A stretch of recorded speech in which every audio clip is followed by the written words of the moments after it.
Hello guys, what do we have today? We will continue the quantum mechanical model of the atom. This is where we stopped last time. Let's see the important definitions. Quantum. What is quantum? Quantum comes from the word quantity. It means quantity or amount. It's the quantity that it means a certain value, not any quantity. It's a certain value of quantity. This is what means the word quantum. And we will understand why did Bohr came with this expression. Well, he used this expression since he found that the electron moves from one energy level to another according to a specific amount of energy or quantity of energy, which we call it quantum. And the plural for quantum is quanta, many quantums. Okay, very good. So, as you see here, if we have an electron in the, let's say, second energy level here, and this electron will move to the third energy level, how does it move? Why does it move? It moves because we give it energy, a specific quantity of energy or quantum, and each level has its own quantum. So if we give this electron some quantum or a quantity of energy, this electron will move from the second level, as you see here, to the third level. Then, after, this electron will start orbiting the nucleus in the new level. But since it is not its original level, it will keep losing energy in the form of emissions or spectrum, light, photons. The electron will start losing this energy that we gave it in the first place.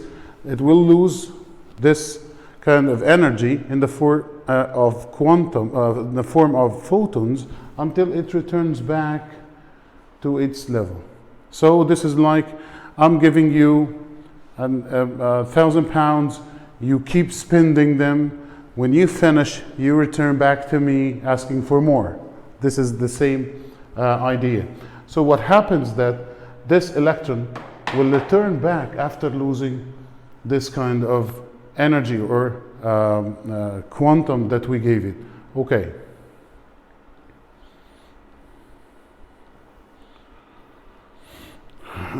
So Niels Bohr worked on this idea, the quantum, and he is the first one to discover the spectrum of each substance. Then Erwin Schrödinger, he's an Austrian physicist. He came with the idea of the electron cloud. When we took a picture for the atom, we found that the electron is very fast since it is everywhere. It is everywhere around the nucleus at the moment we took the picture. So this is what we see, a cloud of, or what we call electronic cloud. The electron is everywhere. Every single spot represents the electron. So you can see that is everywhere around the nucleus, and this is what Schrödinger came with the electronic cloud. So since it's very and the most probable places or spots where you can find the electron, it is these places where it's more dark or more dense. Okay, so all this part I want you to understand and to read the definitions. We didn't reach the practical part yet. Okay.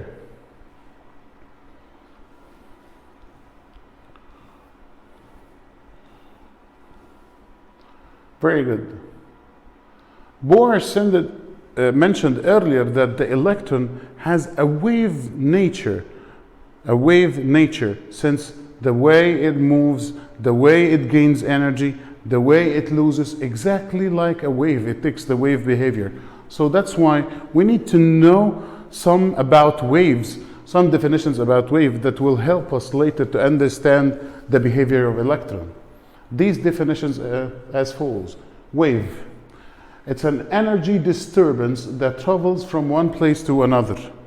energy disturbance. This is like when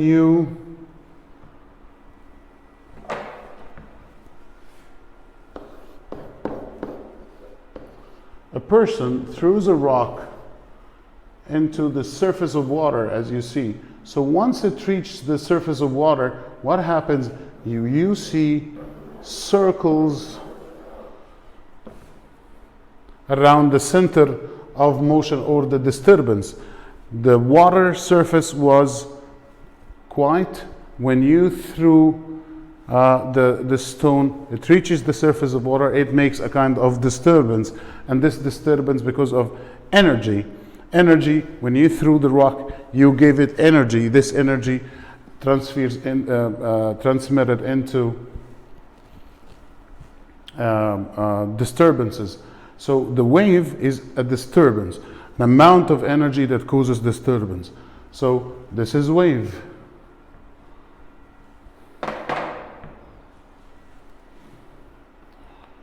Medium. What is medium? It's the substance where the wave will travel, and this is the water. When you throw the rock, the water moves. So wave is the disturbance of energy, and the medium is the substance where the wave will travel. Okay. Examples of wave: sound, and the medium is air. Ocean, the waves of ocean, and the medium is water. Electromagnetic spectrum or wave, and no medium. They need no medium. They can spread through medium or through space, through nothing. Okay.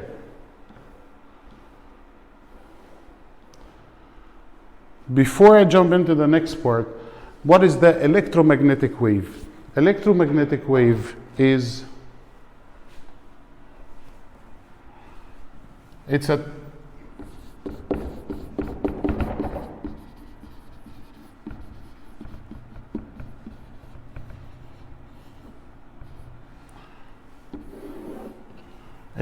transverse wave. It takes this shape, as you see. Okay, transverse wave. And it is made of, as you see from the name, you can figure out it is an electric field with a magnetic field, both together. One vertical, and another one horizontal.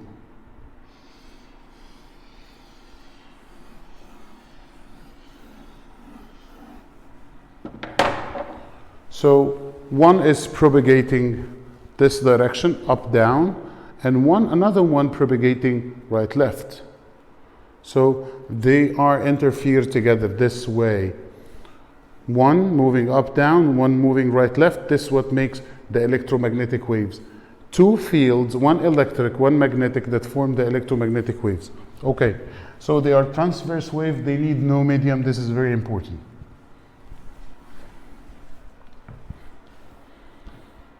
Okay, wavelength, frequency.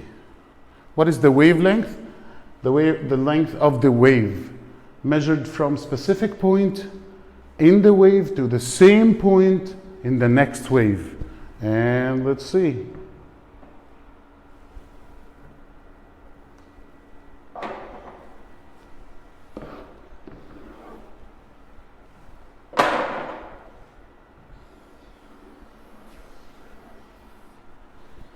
So the wavelength, it's the distance between a point and the next similar point.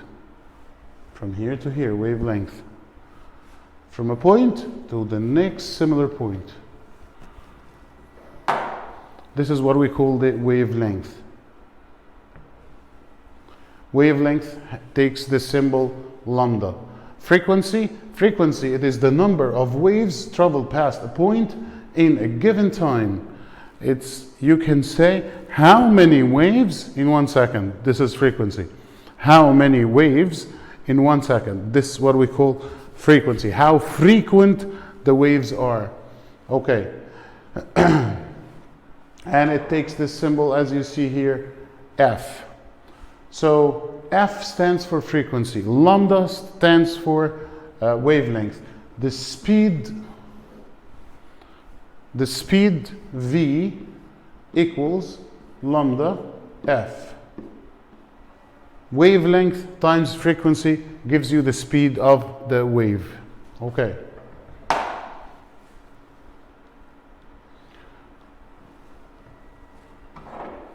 Here, the speed of light, it's unique. Speed of light, it will give it the symbol c, and it is 3 times 10 power 8 meters. This is like about 186,000 miles per second, or it is 300 3 times 10 power 8 meters per second. This is the speed of light. It's a constant number.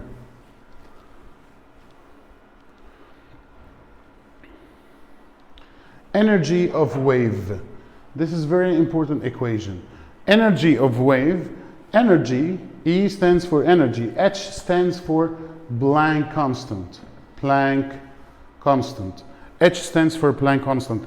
Planck is a scientist, and he discovered the relation between energy of a wave and its frequency, since he discovered the constant number, which is 6.63 times 10 power negative 14. This is what we call Planck's constant. So if you want to find the energy of a wave, you multiply the Planck's constant times the frequency of the wave. This gives you the amount of energy it has.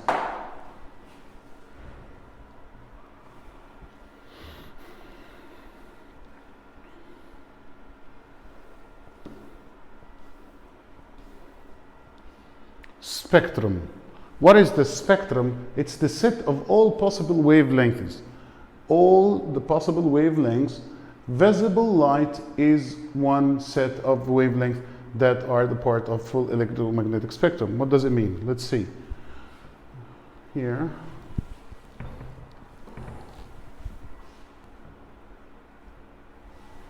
What you see now is the electromagnetic spectrum with all the frequencies. So it's a range of frequencies and wavelengths. It's a range. This range, according to frequency and wavelength, the type of the electromagnetic spectrum will change. So as you see here, you have gamma rays, X-rays, you have visible light, you have infrared, microwaves, radio waves. They are all in a range of what we call spectrum. Visible light is another smaller range in the middle that starts with the red color and ends with the violet color. Okay? So this is the visible light in the electromagnetic spectrum. Okay? This is it for today. I'm sending you an assignment to work on for this part, waves and electromagnetic spectrum. Take care, stay safe.